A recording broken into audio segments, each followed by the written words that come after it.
السلام عليكم، ازيكم؟ عاملين ايه؟ يا رب تكونوا بخير.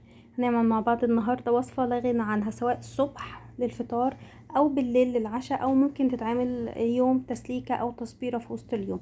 هنعمل مع بعض النهارده طبق فول حلو لذيذ، طعمه حلو جديد تغيير. الاول انا جبت حبه زيت زيتون ونزلت عليهم بوحدتين سوسيس، قلبتهم كويس، اخدوا تشويحه بسيطه.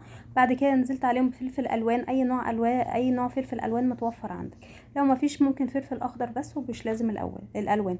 نزلت عليهم كمان بمعلقه صلصه وسط مش كبيره قوي، وبعد كده نزلت البهارات بتاعتي كمون وكزبره وفلفل اسمر. هقلب كل المكونات دي كويس. مش هحط ملح دلوقتي لان انا بستخدم فول معلب.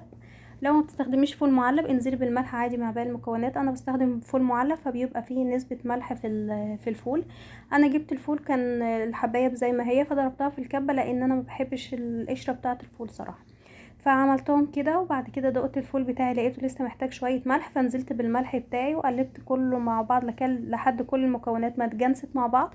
وهنزل بمكون حلو قوي هيخلي طبق الفول جديد وتغيير، وفي نفس الوقت هيعجب الولاد. هنزل بجبنة موتزاريلا.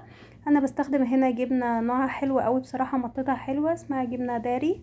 في بريزدون كمان حلوة قوي برضو، بس انا حسيت ان داري بصراحة مطتها احلى. حتى هوريكم المطه بتاعتها في الفيديو دلوقتي، وانا بغرف. ففي نهاية الفيديو بتاعي اقول ما تنسونيش في لايك كتير وشير كتير عشان يستفاد اكبر عدد ممكن من فيديوهاتنا. اتمنى اكون بقدر افيدكم واساعدكم، وكل فيديوهاتي تنال على اعجابكم، وكل ما هو جديد ومميز معايا شيف نجوى الحوت. والسلام عليكم ورحمة الله وبركاته.